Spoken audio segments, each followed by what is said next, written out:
católico tem o costume de falar mais rezar, usa mais a palavra rezar. O protestante tem mais o costume de usar a palavra orar. E a gente vê por aí o pessoal falando bobagem, falando assim, orar é mais importante que rezar. Católico reza, nós oramos, como se orar fosse um patamar superior a rezar. Outros ainda dizem assim, não, orar é o que você fala espontaneamente. Rezar é algo que você já tem pronto e repete. Isso é uma bobagem, gente, porque se você pegar o dicionário, se você for ver na língua portuguesa, orar e rezar são sinônimos. É a mesma coisa. Eu vou rezar, eu vou orar. Não tem diferença. Eu posso orar uma oração espontânea e eu posso rezar uma oração espontânea. Eu posso orar uma reza que está pronta e eu posso rezar uma reza que está pronta. Tá bom? Então, já tire isso da sua cabeça, porque são sinônimos. Orar e rezar. Certo? Cai na prova, essa você mata, tá bom? Fácil. Quero abrir três textos bíblicos e grande parte desse primeiro momento nosso vai ser baseado nesses três textos bíblicos. Abre aí Mateus, se você não tiver a Bíblia para abrir rápido, ouve, tá? É mais importante você ouvir do que você ficar perdido abrindo Bíblia. Ouve. Mateus 6, de 5 a 8. É um texto de Jesus no Sermão da Montanha. Ele diz assim: quando orardes, não sejais como os hipócritas, que gostam de orar nas esquinas e nas sinagogas, nas praças, em pé, para serem vistos pelos homens. Em verdade vos digo, já receberam sua recompensa. Tu, porém, quando orares, entra no teu quarto, fecha a porta e ora a teu pai, que está em segredo. E teu pai, que vê o que está em segredo, te retribuirá. Quando orardes, não useis de muitas palavras, como fazem os gentios, os pagãos, aqueles que não conhecem a Deus. Pois eles pensam que, à força de muitas palavras, serão atendidos. Não sejais semelhantes a eles, pois vosso Pai sabe o que precisais antes de lhe pedirdes. Esse é o primeiro texto que a gente vai trabalhar. Eu quero chamar a atenção nesse momento do que Jesus disse. Não useis de muitas palavras na oração.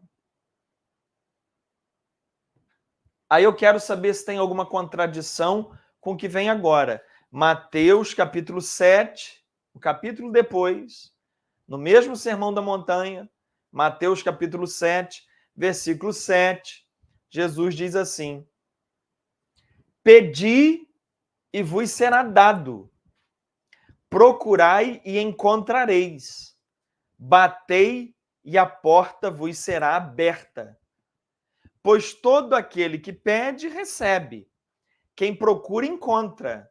E para quem bate, a porta será aberta. Alguém de vós, quando seu filho lhe pedir um pão, lhe dará uma pedra?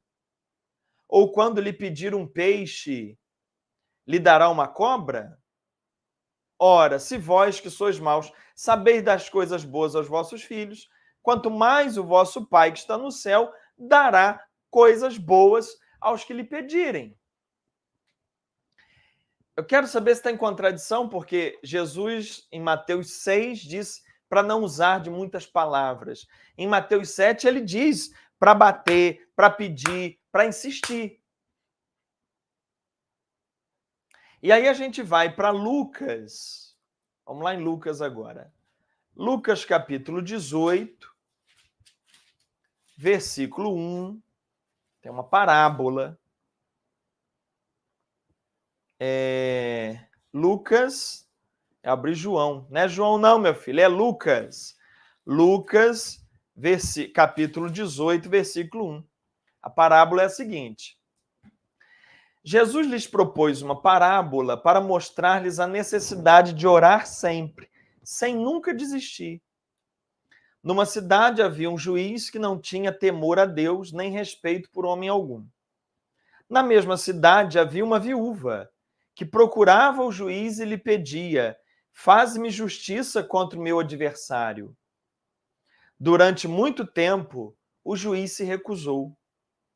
Por fim pensou: não tenho temor a Deus, nem respeito por homem algum. Mas como essa viúva me está importunando, vou fazer-lhe justiça, para que não venha, por fim, a me agredir. O juiz ficou com medo da véia. E o Senhor acrescentou: escutai bem o que diz esse juiz injusto. E Deus não fará justiça aos seus escolhidos, que clamam a ele dia e noite? Ele os fará esperar? Eu vos digo que Deus lhes fará justiça bem depressa. O Filho do Homem, porém, quando vier, encontrará fé sobre a terra? Ou seja, Jesus conta uma parábola de um juiz que não atendia ninguém, mas uma viúva foi lá, insistiu, e o juiz ficou chateado com tanto que aquela mulher falava, que o juiz deu o que a mulher queria, com medo até que a mulher batesse nele. Aí Jesus disse que essa oração, essa parábola, é para a gente orar sempre. Então eu quero entender o seguinte: Mateus capítulo 6 diz que não devemos usar de muitas palavras na oração. Mateus capítulo 7 diz que devemos bater, porque a quem bater a porta será aberta, a quem pedir será dado, a quem busca acha. Ou seja, tem uma conotação aí de insistência. Mas como é que no Mateus 6 não é para usar muitas palavras, mas no Mateus 7 manda ter insistência?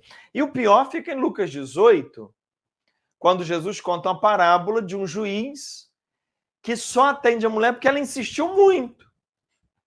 Então é para eu insistir muito com Deus. Agora, se eu insistir muito com Deus, eu estou em contradição com Mateus 6, que disse para eu não usar de muitas palavras.